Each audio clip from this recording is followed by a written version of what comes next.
গাড়ির মধ্যে ঢিল মারা আসামিদেরকে গ্রেফতার করা যায়, তাহলে প্রকাশ্য দিবালোকে জনসম্মুখে একজন ইমামকে যেভাবে হত্যা করা হয়েছে, সে হত্যাকারীদেরকে ধরতে পারা যায় না, একথা বাংলার মানুষ বিশ্বাস করতে পারে না।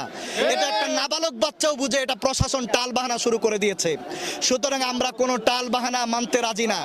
যদি আজকের অবরোধ পর্যন্ত যদি সরকারের টনক না নড়ে এবং কোনো আসামি ধরে শাস্তির আওতায় না আনা হয়, তাহলে কঠিন থেকে কঠিনতর কর্মসূচি নিয়ে আহলে সুন্নাত ওয়াল জামাত মাঠে থাকবে। প্রয়োজনে আমরা আজকের পর থেকে কাফনের কাপড় বাঁধে মাথায় বেঁধে নিয়ে রাজপথে থাকবো।